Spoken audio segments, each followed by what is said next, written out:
it's been a while. I'm a little bit rusty with this. Um, Today, life has been busy and I haven't had a chance to do a video for a long time, and I'm kind of missing it. Today I'm doing a tag. It's Get to Know Your Witches tag. I'm a fairly new witch. I've been one for just over a year, so this is kind of new to me. But anyway, these questions were fun to answer. The first one is, does your sun sign portray you correctly? If not, do your other planetary signs? Okay, I'm a Pisces sun sign. It is pretty accurate. I think I live in a bit of a dream world, especially as a writer. Maybe I romanticize things a little bit. As I've gotten older, less so. I'm also pretty sensitive and intuitive, which is a trait of a Pisces. I'm a Virgo. I think I'm a Virgo moon, and was it rising now? I can't remember. And Scorpio moon, yeah, anyway. But those are just guesswork because I don't actually know my date of birth, because my mother died when I was little and my father can't remember. Okay, next question. What songs bring you the most magical vibes? I don't enjoy religious music very much, and I don't really like pagan music. I don't know, it just sounds so mournful and heavy, and so I love movie themes, and from romantic movies, Harry Potter, The Hobbit, fantasy movie themes. To me, that music is magical. But I don't really listen to music when I'm doing a ritual unless it's like meditation music. Which one of your deities, guides, ancestors, or cards is most sarcastic with you? Well, I don't know about a tarot deck. Maybe the Sisoli tarot is a little bit cheeky, but I like that cheekiness. It's not in a sarcastic, nasty way. I actually think that my one ancestor, my late grandmother, is with me, and I found out recently that she was quite a tough woman. You know, she didn't take nonsense. And a guy that I met recently, he's a medium, and he said that he gave me a message from her. And it was a little bit sarcastic. She basically said that I used to be a weak person, but she's happy now that I'm much stronger and I stand up for myself. It is kind of true, but afterwards I was like a little bit offended, like, you called me weak, like, how dare you? But it is true that I've learned to stand up for myself and not let people take advantage of me as much as I used to. I've still got a lot to learn. The biggest witchy mess up or misinterpretation. I haven't really had anything. I've had things where the incense hasn't worked, or the candle just won't light, or I'm still pretty new to things like that. I think what I'm more learning is what spell to cast for a situation, which one works the best. Because sometimes you can do magic, for example, money magic, and you keep on doing it and you're not seeing a change, and then all of a sudden you do a spell and like it seems to do something. So was it something I did in that spell, or was it an accumulation of energy? I don't know. An example is when we had a rat problem in our ceiling. They were running I live in a communal area where the ceiling is shared between several different properties. So I couldn't really control it. I got a pest control to put eco-friendly poison up. I know I felt really terrible, but at least it wouldn't harm the wildlife if they ate the rats. But I was pretty desperate because they were chewing the wires of our alarm system and our internet, and I couldn't keep on afford to laying out this extra cost. So I kept on doing spells to banish the rats, and it wasn't working. And I tried everything, and then, well, I won't say everything. And then I did a spell to protect. I did a sigil spell to protect our wires. And it was like the next day, I never heard a single rat. Now, it could very well be just a natural thing that the weather had changed. It had gotten colder because we're now in winter. That could have been it, or maybe the poison had eventually worked, although it was weeks late. Anyway, I don't know. So that was more like experimentation. Mess up and then experimentation and then getting it right. Would you write a book on your craft or spirituality? I'd love to. I am a writer. I write fiction, and I've written 2 self-help books, which I haven't published yet. I'd love to write a book. I want to write a spell book one day because I love spell books. I love the ideas that they give you, and especially for someone who's new to the craft, it gives you ideas on how to cast a spell, what to do in a certain situation, because there's so many situations. I started writing one, but I only did two spells. At the moment, I'm looking at channeling stuff. A friend of mine said that I need to channel a book on earth spirits, on fairies, nymphs. Anyway, her spirit guide told her this. So I was blown away. I thought, this is something I've never done before. So we'll see what happens. I've done 2 stories out of it. If someone wanted to summon you to their circle, what 5 items would they need? I love Aero Dark Chocolate. It's a product here in South Africa. I also have a lot of allergies, and it's the only chocolate that I can eat without getting an allergic reaction. I like grape tizer. It's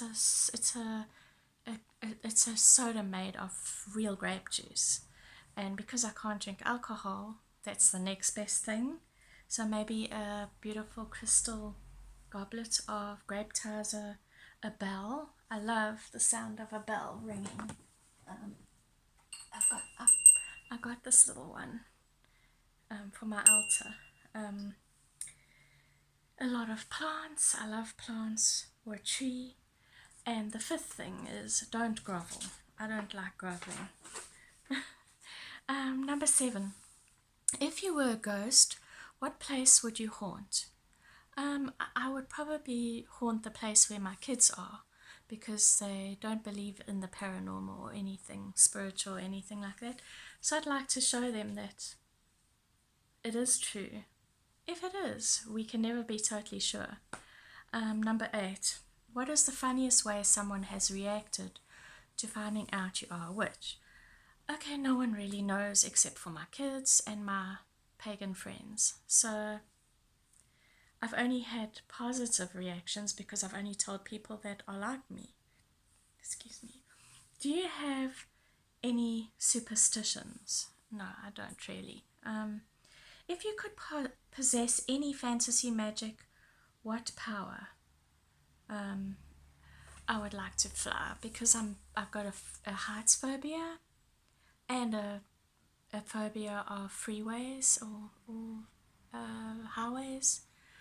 I just can't drive on them, and I actually get horrible vertigo when I go up in a high place. And so if I could fly, I wouldn't be scared of the heights. Well, you'd hope. And if I needed to get somewhere across a freeway, I could fly over the freeway. So yes. What is something random on my altar? I've got a a little bottle of beach sand. I just like to put that on my altar because I love the sea, and it also represents the element of earth. If one of the YouTubers I watched was a genie and they could grant me 3 wishes within their power, who would it be and what wishes? So it would have to be Simon from the Hermit's Cave, because I just love all his tarot decks. He's got so many. So I'd like him to grant me the ability to play with his tarot decks for a few days. So I can just do whatever I like. I can do spreads. I can look at the pictures. I'd like to do that. And then he can show me through the streets of UK where he lives, because I love the UK so much. I'd love to live there. I'd love to just walk through their city streets and in their countryside, and look at different landmarks. And then if he could give me one of his indie tarot decks. I know I'm being cheeky. I can't get indie tarot decks where I live. The postage is just too expensive, so I can only get the mass market ones, and there's so many indie ones that I absolutely adore. So yeah, if I could instantly become an expert in any part of my craft or spirituality, what would it be? I'd like to be really good at working with deities or ascended masters, and I'd like to be able to do channeling really well. I'm just starting it now, and it's scary, and you doubt yourself and everything, so I'd like to feel like I know what I'm doing, feel confident. I really enjoy watching channeling videos. Like there's a couple of YouTubers, Amanda Ellis, and what is the other one's name? Oh dear. I can't remember her name. She's an Australian YouTuber, and she channeled Pan, and who was the other one she channeled? Oh, my memory's not working too well. Okay, when I die, what do I think will happen to my soul? Well, I believe the soul remains intact, and I believe that there is an afterlife, and I believe that my soul will go to heaven or the summerlands or whatever you call it. And it's almost like a regrouping, a healing spot, and it's also a place where you have a family and where you have a community. It's your home away from home, or more like your real home. And it's where you get where you heal and you integrate what you've learned, what your soul has learned on this life. I do believe in reincarnation, but you can never be totally sure, and these are just my ideas from hearing different stories, what people have shared. Where do I see myself spiritually in the next 5 years? I'd love to be much more accomplished as a witch. I'd love my magic to just flow. I'd love it to be powerful. I'd love to especially grow in my talent. Well, I don't have a talent. I'd love to learn herbalism. I'd love to be able to read tarot more for more people, and I'd also like to do more channeling as well, and have a closer relationship with the divine. So yeah, I don't know. I think that's all. Thank you so much for listening to my tag, and I hope to. Oh wait, I'm going to pull one card from an oracle deck that I've got. Where did I put it now? Oh.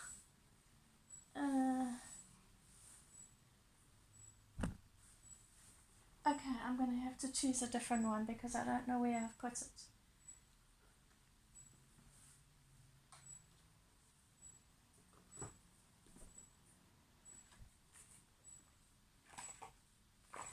Okay, I'm going to choose from this. I've got this, I think I've spoken about this one before. What I really like about it is you want to do magic, but you don't know what you need. Like this morning, I was feeling kind of desperate. A whole lot of things have been challenges. I've had a lot of health challenges. I've had financial challenges where clients haven't been paying me for jobs, and our electricity went out last night, and it's caused by a lot of problems where I live, and I didn't know if the problem was going to get solved straight away, and I was concerned because I needed to do my work and send out work emails, so I was quite stressed. And I wanted to do magic, but I didn't want to do the usual money and health spells. They just weren't working for me. So I took out my Witchlings deck, and I thought, I'm going to pick a card, and that's the magic that I'm going to work on. So the one I picked was this one, Transformation. Let me take it a little bit further back. It says, self-transformation is the evolving process of life that brings higher consciousness.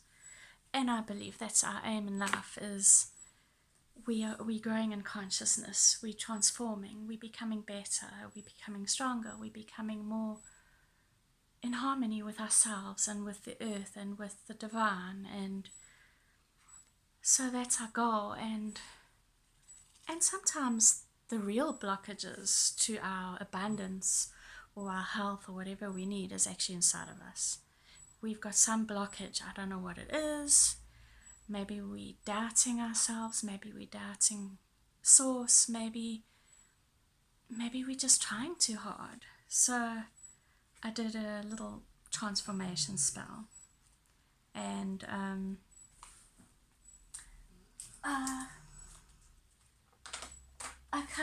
I drew this little butterfly, and I colored it in, and what she says in the guidebook is you choose colors that represent something. So for me, the yellow and the orange represented energy and vitality, and then the blue and the purple represent my psychic ability and being in tune and being able to express myself. And then the green, I did 2 lots of green, represent health and money or abundance, prosperity.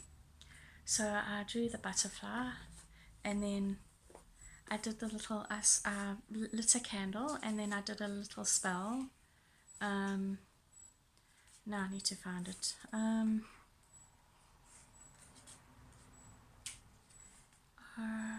Why can't I find it? I'm gonna have to edit all these pauses out.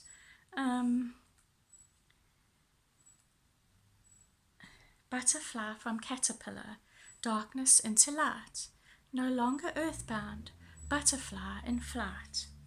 And I said that a few times, and I don't know, I think it did something. So anyway, I'm going to pick one for you guys, and I'm going to read you what it says in the book. I'll slot this one back inside. Maybe you need, no, I won't.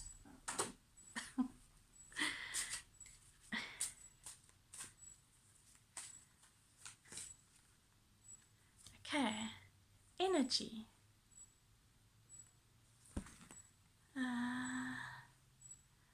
I love the drawings. It's so cute. Anyway, with limitless energy, you'll achieve more than you ever dreamed possible. I think I need that, because the health problem I've had hasn't been good for my energy levels, but I'm trusting that it's going to get better. Okay, Daisy is so energetic.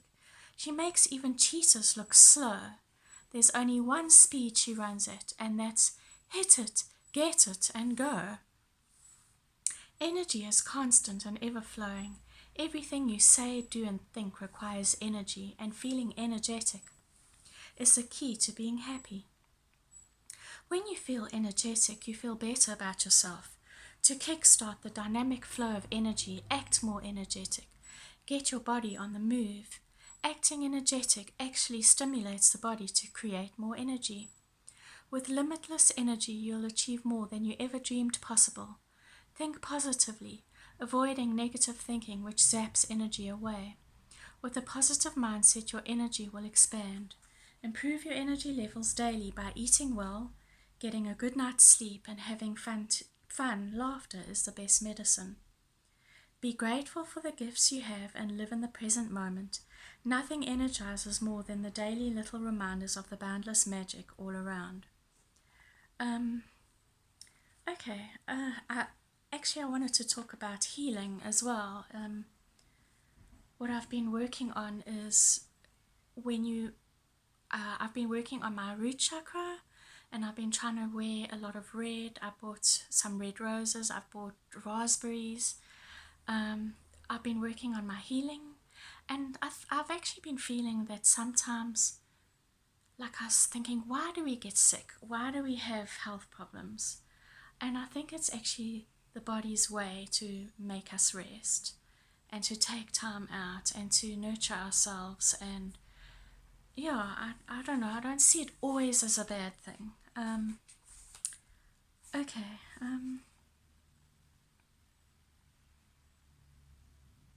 Choose a comfortable, I'm going to do the first spell for you. Choose a comfortable and quiet place to sit. Clear your mind of stray thoughts as you breathe deeply and slowly through your nose. Extend your left arm, palm facing upward. This is your receiving hand. Extend your right arm, positioning it so your right palm is facing your solar plexus, stomach. This is your giving hand. Feel the energies of the universe pouring down into your receiving hand, flowing through you toward your giving hand. Envision this as a streaming, never-ending river of light. Feel the energy circling back into you from your giving hand, feeding every cell with vitality. With practice, your ability for gathering raw energy will grow more powerful.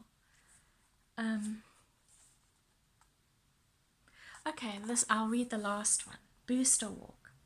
You'll need an iPod or a radio, or I don't make Walkmans anymore. Your phone and earphones. A relaxing, safe route for walking. Make sure you're wearing comfortable walking shoes. Put your headset on and start walking quickly. As you breathe in and out, using long, deep breaths, imagine white light flowing through you, invigorating your body, mind, and spirit. With every step, feel your energy boosting. Walk for as long as you feel the energy. Okay, sending you lots of love and light. Thank you so much for taking the time to listen to my video. Cheers.